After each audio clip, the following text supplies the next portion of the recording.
তো পেঁয়াজের খোসাগুলো আমি কিভাবে বারবার মানে ছাদে যখনই আসবে এটা।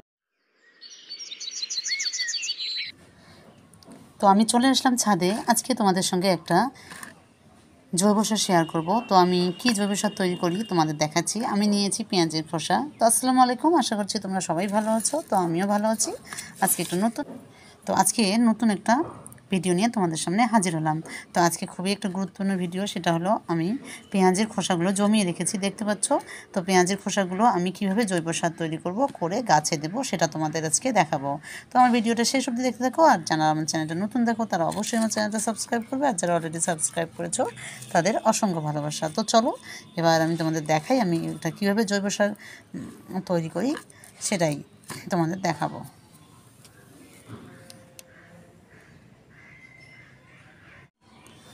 তো এই যে আমি এখানে পেঁয়াজের খোসা নিয়েছি 100 গ্রামের মতো। তো আমি এই 100 গ্রাম পেঁয়াজে আমি 1 লিটার পানিতে ভিজিয়ে রাখবো। তো এটা আমি আগে ভেজাই। তো তার আগে বলে নেই, এই যে পেঁয়াজের খোসা দেখতে পাচ্ছ, এই পেঁয়াজের খোসা প্রচুর পরিমাণে পুষ্টিগুণ থাকে। পটাশিয়াম, ম্যাগনেসিয়াম, ক্যালসিয়াম, লৌহ, মানে অনেক ধরনের পুষ্টিগুণ থাকে। গাছের খুব সুন্দর গ্রো হয় আর খুব বৃদ্ধিতে খুব সাহায্য করে, ফুল ফলেও সাহায্য করে। তো তোমরা যে কোনো গাছে তোমাদের ছাদ বাগানে এটা দিতে পারো। আর তোমরা অবশ্যই তোমরা এটা তোমাদের রান্নাঘরে পেঁয়াজের খোসাটা কোনোদিনও ফেলে দেবে না। তোমরা এটা সংরক্ষণ করে রাখবে। মাঝে মাঝেই তোমরা 15 দিন বা 7 দিন অন্তর অন্তর দিতে পারো। যে গাছের গ্রোটা খুব ভালো সেটা তোমরা 7 দিন 15 দিন অন্তর দেবে। আর যে একটু রোকা পাতলা গাছগুলো, ওগুলো 7 দিন অন্তর অন্তর দেবে। দেখবে গাছের বৃদ্ধি খুব সুন্দর হয় আর খুব সুন্দর গাছের গ্রোটাও খুব সুন্দর হয়। আর গাছের সব কিছু। তো এই যে আমি যে পেঁয়াজের খোসাটা নিয়েছি, তার জন্য আমি নিয়েছি, দেখো, 1 লিটার পানি নিয়েছি। তো এই পেঁয়াজের খোসাটা আমি এই 1 লিটার পানিতে 100 গ্রাম পেঁয়াজের খোসা নিয়ে নেবে। তারপর এরকম করে 1 লিটার পানিতে তোমরা ভিজিয়ে রাখবে। তো এরকম করে তোমরা ভালো করে পেঁয়াজের খোসাটা ভিজিয়ে রাখবে। আর এটা যখন তোমরা বারবার মানে ছাদে যখনই আসবে এটা বারবার করে এরকম করে নেড়ে ছেড়ে দেবে। আর তোমরা এটা যখন গরমের সময় তখন তোমরা 2 দিনের মতো রাখবে। আর ঠান্ডার সময় তোমরা অন্ততপক্ষে 4 দিন রাখবে। তাহলে দেখবে এর যে পুষ্টিগুণটা আছে সেটা সব বেরিয়ে আসবে পানির মধ্যে। আর খুব সুন্দর একটা কালার আসবে, হলুদ টাইপের একটা কালার আসবে। তো তোমরা ওটা বুঝতে হবে 3-4 দিন পর। যদি ঠান্ডার দিন হয় আর গরমের দিন তো 2 দিনের মধ্যেই এটা খুব সুন্দর একটা জৈব সার তৈরি হয়ে যায়। তো এটা আমি তোমাদের দেখালাম যে পেঁয়াজের খোসাটা কীভাবে এর জৈব সারটা তোমরা তৈরি করবে। আর তো চলো এটা আমি এরকম করে রেখে দিলাম। রেখে দিয়ে তারপর তোমরা একটা ভালো করে ঢাকনা দিয়ে দিবে, দিয়ে এটা ঢেকে রাখবে। ঢেকে রেখে একদম ঠান্ডা জায়গায় রেখে দেবে। রেখে দিয়ে তারপর যখনই তোমরা ছাদে আসবে তখনই এটা একটু নেড়ে ছেড়ে দেবে। তাহলে তাড়াতাড়ি করে ডিকম্পোজ হবে আর খুব সুন্দর একটা জৈব সার তৈরি হবে। তো এটা আমি ঢেকে দিয়ে দিলাম। তো এটা এবার আমি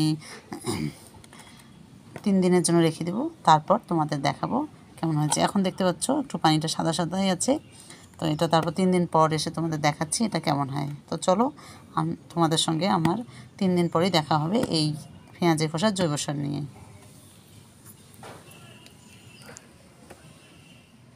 তো এই যে আমি চলে আসলাম 3 দিন পর। তো 3 দিন পর তোমাদের দেখাচ্ছি। দেখো কালারটা চেঞ্জ হয়ে গেছে।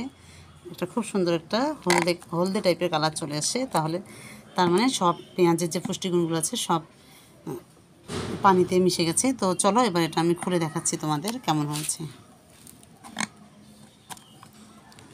তো এই যে দেখো উপরটা দেখো একটা স্তর পড়েছে, মানে সব পেঁয়াজগুলো একটু পচে পচে যাওয়ার মতো হয়ে গেছে। দেখো কত সুন্দর একটা কালার চলে আসছে।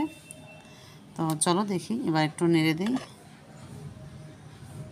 তো খুব সুন্দর একটা কালার চলে এসছে। তো এগুলো এবার আমি একটা আলাদা জায়গায় এই যে এরকম একটা ছেঁকনি নিয়েছি। তো এই ছেঁকনিটা দিয়ে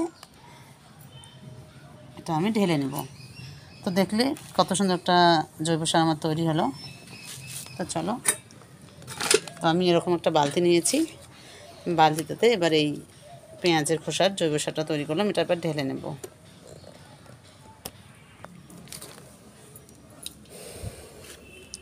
তো এই যে আমি ছেঁকনি দিয়ে এগুলো সব এখানে ঢেলে নিচ্ছি। দেখো তাহলে কত সহজ পদ্ধতিতে একটা খুব সুন্দর অর্গানিকভাবে একটা জৈব সার তৈরি হলো। তো এরকম করে তোমরা বাড়িতে তোমাদের যে পেঁয়াজের খোসাগুলো আছে ওগুলো ফেলে দিবে না, সব সংরক্ষণ করে দেবে। তোমরা বেড তৈরি করার ক্ষেত্রে বা এরকম জৈব সার তৈরি করার ক্ষেত্রে খুব সুন্দরভাবে এরকম করা যায়। তো আমার হয়ে গেল, দেখো কত তাড়াতাড়ি এরকম করে জৈব সার তোমরা অনেক জৈব সার তৈরি করতে পারবে। আর তোমাদের যা সব গাছেই, তোমাদের বাগানে যত গাছ আছে সব গাছে দিয়ে দেবে, কিন্তু আমি আজকে শুধুমাত্র বেগুনের গাছেই দিয়ে দেবো। তো চলো আমার বেগুনের গাছগুলো দেখাই কেমন হয়েছে। আর এটা আমার হয়ে গেল। আর এই যে যে এগুলো বেরোলো, এগুলো আমি গাছের গোড়ায় দিয়ে দেবো।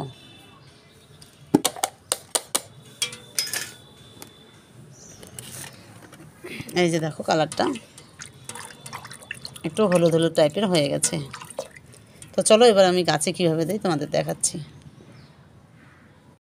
তো এই যে তোমাদের দেখাই, আমার বেগুনের গাছের গোড়াটা খুব সুন্দর হয়েছে। তো এরকম যদি তোমাদের গাছে মানে ছাদ বাগানে খুব সুন্দর গাছের গ্রো হয়, তাহলে সেক্ষেত্রে পেঁয়াজের খোসাটা তোমরা 15 দিন অন্তর অন্তর দিতে পারো, 15 দিন বা 20 দিন অন্তর। আর যদি একদম রোকা পাতলা হয় গাছগুলো, তাহলে সেক্ষেত্রে তোমরা 7 দিন অন্তর অন্তর দেবে, দেখবে গাছের গ্রো খুব সুন্দর হবে। তো চলো আমি কীভাবে দিই তোমাদের দেখাচ্ছি। তো এই যে দেখতে পাচ্ছ এই জায়গাটা, এই গোড়াটা দেখো একদম শক্ত হয়ে গেছে। তো এই গোড়াটা একটু হালকা করে নেড়ে চেড়ে দিতে হবে। তো এরকম করে তোমরা হালকা করে একটু নেড়ে চেড়ে দেবে, যাতে গোড়াটা আবার কেটে না যায়, সেটা সেই দিকে খেয়াল রাখবে।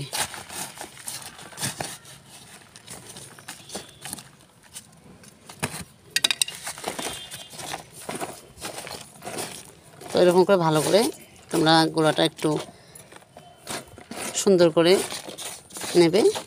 তারপর এই যে পেঁয়াজের খোসার জৈব সারটা তৈরি হলো সেটা এবার দিয়ে দেব। তো তোমাদের গাছের যতটুকু লাগে তো ততটুকু দিয়ে দেবে। তো আমি তোমাদের দেখালাম কিভাবে দিতে হয়। তো এরকম করে আমি সব গাছে দিয়ে দিচ্ছি। তো তোমরা তোমাদের ছাদ বাগানে এরকম করে সব গাছেই দিয়ে দিবে, তাহলে দেখবে গাছের গ্রো খুব সুন্দর হয়। আর অবশ্যই 7 দিন বা 15 দিন অন্তর অন্তর এই পেঁয়াজের খোসার জৈব সারটা ব্যবহার করবে।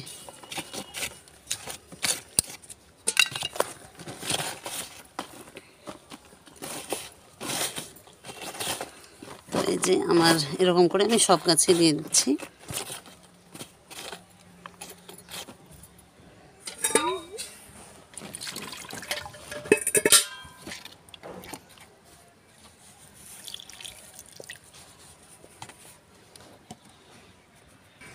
তো আজকের ভিডিওটা